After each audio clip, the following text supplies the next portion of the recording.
Krav Maga Street Defense. Seit 1999 ein Garant für Qualität im Krav Maga und der modernen Selbstverteidigung. Es ist dein Leben. Lerne dich und deine Lieben in Extremsituationen zu schützen. Hallo ihr Lieben, mein Name ist Michael Rüppel, ich bin der Gründer von Krav Maga Street Defense und heute sprechen wir über das hier. Das liebe Handy. Ja, gar nicht mehr wegzudenken. Jeder hat so ein Teil, Smartphone, erleichtert uns ungemein unser Leben, Alltag. Auch ich benutze natürlich fleißig mein Smartphone und für meinen Job unerlässlich Videos, Content kreieren, so wie das jetzt wieder. Ja, das wird auch gerade wieder durch ein Handy aufgenommen. Also ein Handy ist gar nicht mehr wegzudenken. Aber wusstet ihr, dass ihr euch damit auch verteidigen könnt? Das zeige ich euch jetzt. Und zwar, ich kann jetzt nicht nur Facebook und Instagram checken, sondern ich kann dieses Handy benutzen, um mich zu schützen. Gewusst wie. Natürlich, ne, wenn jetzt irgendwas passiert, nehme ich jetzt nicht das Handy so in Position, stürme jetzt auf den Angreifer zu und schlage ihn dann auf den Kopf. Das machen wir nicht, weil das wird nichts bringen. Und was funktioniert und was nicht, das zeigen wir euch jetzt. Okay, also wie benutze ich dieses Handy, um mich zu schützen? Für alle Kampfsportler, ich bin zum Beispiel Rechtshänder. Wenn ich kämpfen müsste, wäre das mein Fighting Stance. Das heißt, das ist mein Kampfstand und jetzt können wir anfangen, uns zu mischen. Benutze ich aber Gegenstände, verändert sich meine Position. Und zwar, das ist Sport. Ja? Denkt immer dran, ihr wollt auf der Straße gar nicht lange kämpfen. Ich möchte den Angreifer schnellstmöglich ausschalten.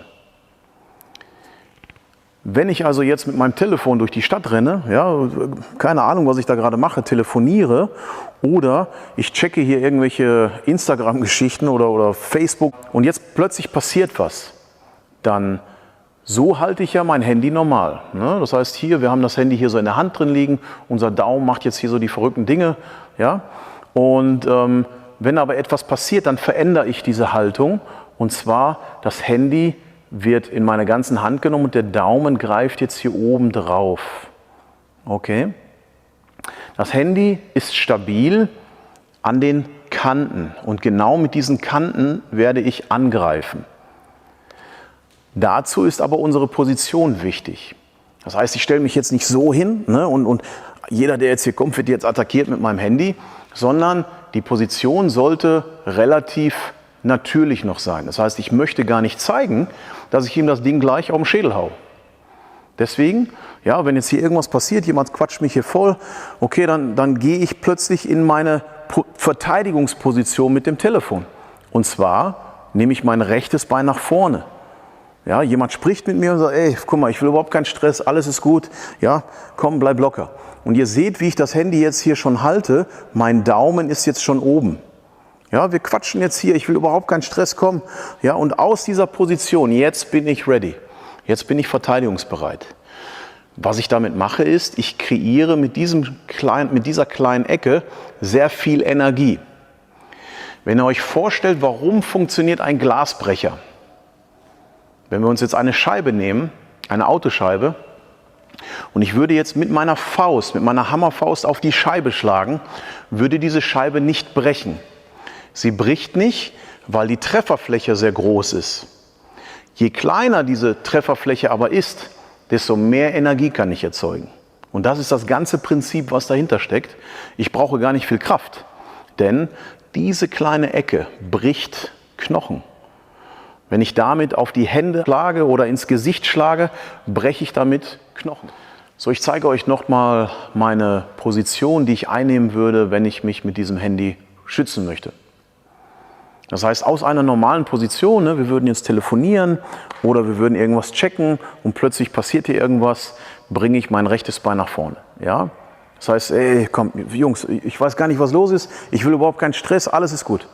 Ihr seht, das ist jetzt meine Position, ich nehme mein rechtes Bein nach vorne und ihr seht, ich verändere auch hier die Position, die Griffposition des Handys, mein Daumen ist schon hier oben und jetzt können wir anfangen zu diskutieren oder was auch immer. Ich bin jetzt schutzbereit und würde Ich kann aktiv werden, ich kann sofort angreifen und zwar mit dieser kleinen Ecke oder ich kann mich natürlich auch schützen gegen irgendwelche Angriffe, die dort passieren. Wir werden so einen kleinen Mix machen. Natürlich werde ich nicht alles zeigen, weil ich möchte natürlich auch, dass ihr noch hier hinkommt in unsere wunderschöne World of Defense und wirklich hier das übt und trainiert mit uns. Ein Video kann nur Dinge zeigen, aber richtig lernen, ne, Popo hier hinbewegen, dann klappt das. Okay? So, bevor wir jetzt in die einzelnen Techniken reingehen, zeige ich euch einmal, welche Punkte wir angreifen können und durchaus auch verletzen können, brechen können. Wir fangen an der Hand an. Machen wir bitte eine Faustkerre. Genau. Das heißt, die Faust ist relativ instabil, weil der ganze Handrücken, ja, ist sehr feingliedrig und unsere Finger bestehen aus Röhrenknochen. Und deswegen, ne, bei meisten Schlägereien auf der Straße bricht man sich sehr schnell die Hand. Das passiert, weil unsere Hand gar nicht so stabil ist. Okay, wir machen mal so einen Test. Einfach ins Gesicht vom Kerem gucken. Ja? Das heißt, ich gebe dir jetzt mal hier so einen ganz leichten, mit Liebe so, ne, auf so einen leichten Schlag so auf den Handrücken. Zuck nicht, was ist los? Ja? Ja, das ist schon doof. Ne? Ja, ist schon doof. So, wenn wir das richtig mit Mutwillen machen, das heißt mit Gewalt da drauf, dann ist hier die Mittelhand durch. Genau das Gleiche, die Faust, ne, wenn die plötzlich angeflogen kommt und der möchte gerne mit dem Ding auf meine Nase, auch ganz langsam, ich will ihn ja nicht verletzen, das tut weh. Ne? Und das ist jetzt wirklich nur so mit Liebe gemacht. Und jetzt fangen wir an, Gesicht. Okay, ihr müsst euch vorstellen, wir haben hier das Jochbein, wir haben die Nase und aber auch egal hier oben. Ich kann damit, wenn ich ihm das Ding auf den Kopf schlage, dann mache ich ihm ein Loch im Kopf. Ja? Ich mache es mal ganz leicht. Ich gehe mal hier außen auf das Jochbein. Zuck doch nicht.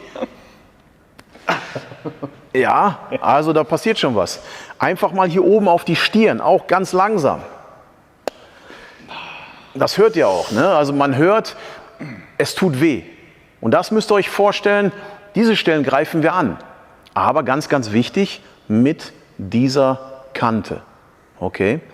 Meine Position, lass uns bitte einmal wechseln, wäre wirklich die. Ne? Wenn jetzt jemand direkt vor mir steht, würde ich auch gar nicht lange warten. Das heißt, ich schätze die Situation so ein, dass er mich gleich angreift. Ich komme da gar nicht ohne weiteres raus. Dann werde ich sofort aktiv. Ja, aber bitte nicht sowas machen. Ne? Ich möchte mich jetzt verteidigen, dass ich jetzt hier so große Bewegungen mache, weil das kann er sehen und kann sich dagegen sperren. Meine Bewegungen sind relativ kurz. Das heißt, wir quatschen zusammen, boom, und plötzlich schieße ich mit dem Handy irgendwo rein, sei es jetzt in den Hals, sei es zum Gesicht. Und glaub mir, diese kurze Bewegung ruft einen sehr, sehr großen Schaden hervor. Hey, Junge, was? Schuss! Was? So, wir haben jetzt gerade mal so eine typische Situation nachgestellt. Was wichtig für euch ist, dass ihr nicht zögert.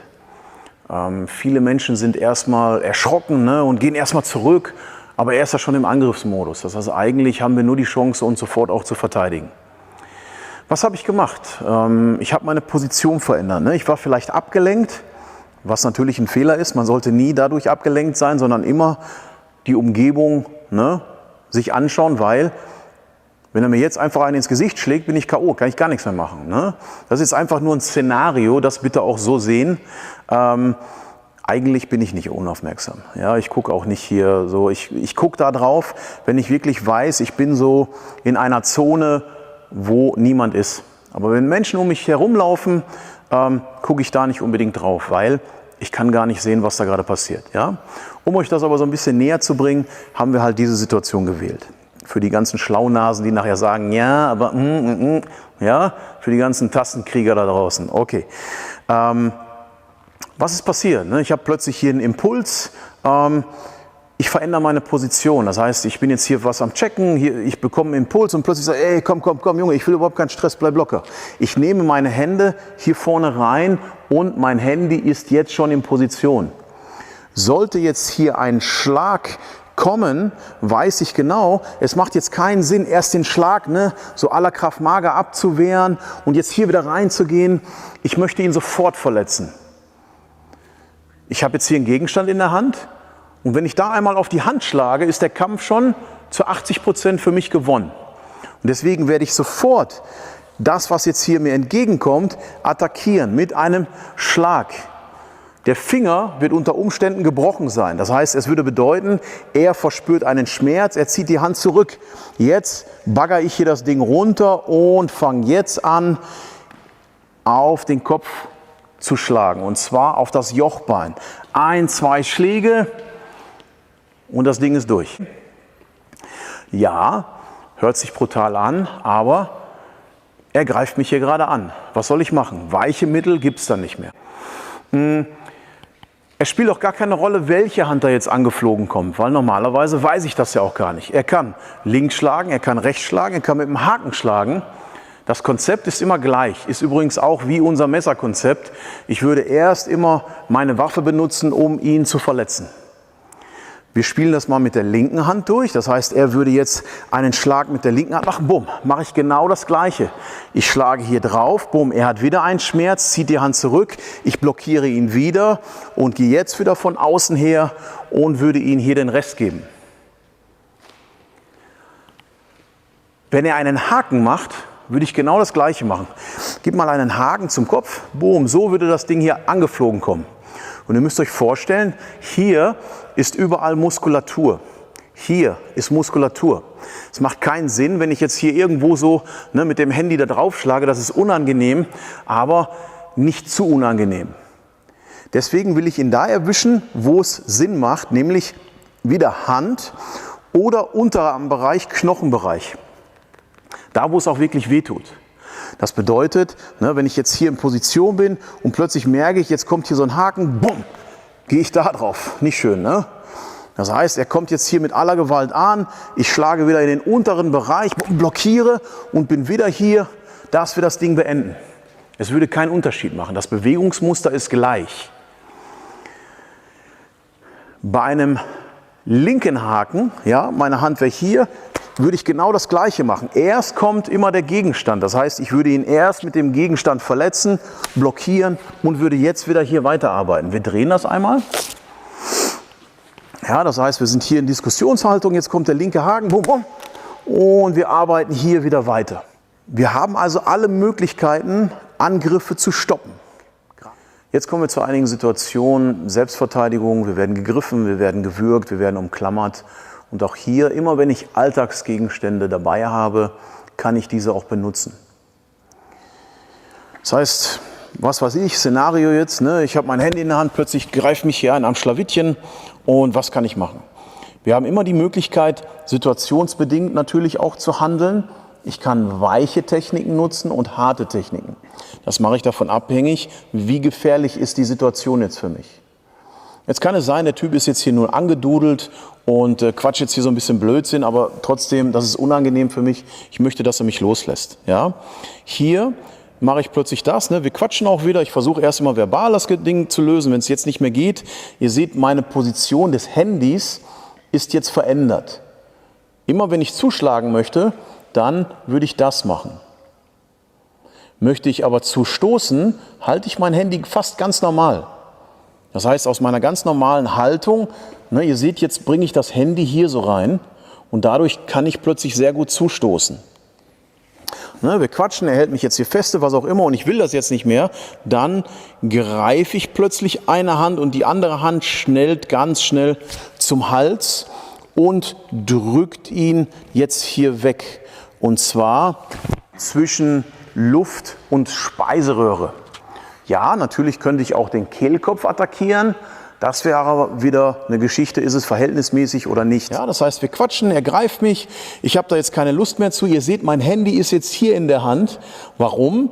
Weil ich jetzt richtig schön zustoßen kann damit. Würde ich das Handy nur so halten, könnte das Handy rausrutschen. Das heißt hier, ich verankere das so an meinem Handballen.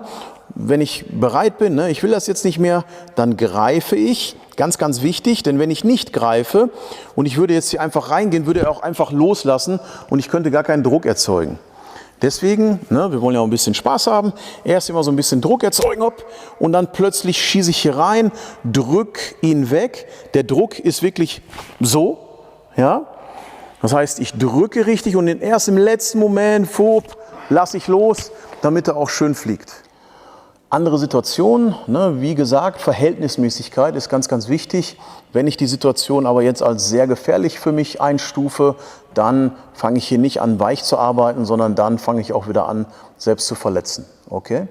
Auch hier, mein Handy ist wieder in Position. Anstatt das Handy jetzt hier hinzunehmen, was wir gerade gemacht haben, um zu stoßen, werde ich jetzt wieder die alte Position wählen und meinen Daumen hier drüber nehmen. Das heißt, aus dieser Position fange ich jetzt an, bumm, und stoße plötzlich ins Gesicht. Und ihr könnt euch vorstellen, egal ob ich jetzt hier in den Mundbereich gehe, ob ich jetzt hier in den Jochbeinbereich oder Nasenbereich gehe, hiermit verletze ich ihn und komme hier ganz, ganz schnell aus dieser Geschichte raus. Ja, das heißt, Einschlag, bumm, bumm, und wir sind frei und können abhauen. Ja?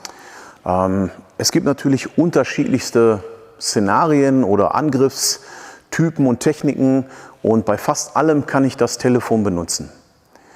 Im Krav Maga, wenn wir waffenlos arbeiten, würden wir was ganz anderes tun, weil wir keine Alltagsgegenstände, keine Waffen zur Hand haben. Aber nochmal, wenn ich sowas in der Hand habe, würde ich es auch sofort benutzen, ohne zu zögern. Denkt dran, ja, ist zwar das neueste super-duper Smartphone vielleicht, aber das kann ich mir neu kaufen. Wenn ich da rauskomme aus der Situation, unverletzt, ich kann flüchten, ist alles gut. Sollte dann das Glas geplatzt sein oder irgendwas, das kann ich reparieren. Wir haben hier in Essen zum Beispiel, die haben uns jetzt einige Handys zur Verfügung gestellt, um damit zu spielen und um das zu testen, haben wir einen Reparaturservice. Achtung, Werbung, ja, iPhone-Reparatur Essen. Cooler Laden, schneller Service, kann ich nur empfehlen. Wir haben viele Szenarien, aber das würde das Video einfach sprengen. Deswegen machen wir nur so ein paar Geschichten. Ja? Ich glaube, der Sinn und Zweck ist verstanden worden. Damit kann ich nicht nur meinen Account checken, Twitter, Tinder oder was es alles gibt, sondern damit kann ich mich auch verteidigen. Und das ist ganz, ganz wichtig, gerade in der heutigen Zeit. Wir kommen jetzt zu einer Technik, und zwar einen Mata-León. Das heißt, diese Würgetechnik ist relativ gefährlich, weil sie sehr stramm ist, sehr eng ist. Und wer das richtig kann, da haben wir auch nicht mehr viele Möglichkeiten. Es gibt da immer so Selbstverteidigungsexperten, die sagen, ja, dann greifst du den Finger und machst du dies, machst du das, kannst du vergessen. Wenn das Ding einmal sitzt, ist Ende im Gelände. Okay?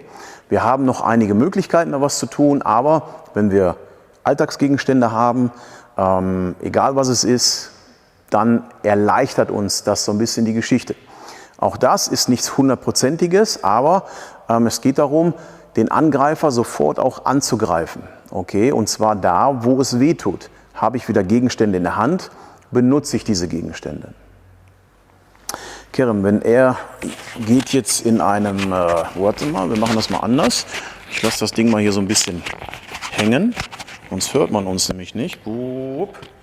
Okay, keine Ahnung, ob das jetzt funktioniert, aber wir schauen mal. Ja? Der Kerem geht jetzt quasi in den Würger rein. Ihr seht, das Ding ist schon sehr eng.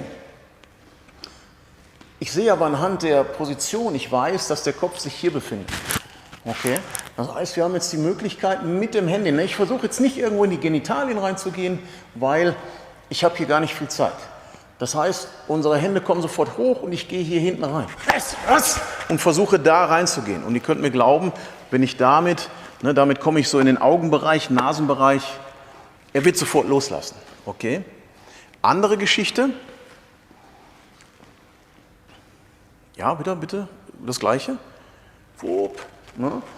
Sollte ich hier merken, ich treffe ihn hier vielleicht nicht, dann fange ich an, hier oben her zu arbeiten. Nicht erschrecken, Kerem. Oh, sorry. Der ist durchgegangen. Ja, dann arbeite ich hier oben her. Okay? Ihr seht auch, mit Helm hat das schon alles so seine Wirkung. So ganz kurz, um euch das Handy einmal zu zeigen. Das ist ein altes iPhone und natürlich nicht mehr neu. Aber diese Schäden sind jetzt nicht vom Training gewesen. Ja, ich will jetzt euch nur zeigen, wir machen jetzt hier einen Test. Sozusagen schlagen wir jetzt mal mit dem Ding richtig auf verschiedene Gegenstände ein. Und damit ihr seht, wie es jetzt im Moment aussieht, ne, und wie es dann gleich aussieht. So, dann komm einmal näher, film mal einmal hier unsere super duper Melone. Ne, noch ist die ja heil. Okay, und ich werde jetzt gleich hier so einen Schlag mal setzen. Das heißt auch hier, ne, wieder mit dem Handy als Beweis, nicht, dass ihr denkt, wir machen jetzt hier irgendwas. Ne? Handy wieder in Position, so wie wir es gerade gelernt haben. Wir positionieren uns. Sorry. Ja, komm mal wieder näher. Und ihr seht, das ist jetzt hier einmal die Melone gewesen. Sieht jetzt nicht mehr so toll aus, können wir aber gleich essen. Ready? Okay, dann komm mal näher. Wir haben jetzt hier eine Schieferplatte, die ja sehr stabil ist. Ja?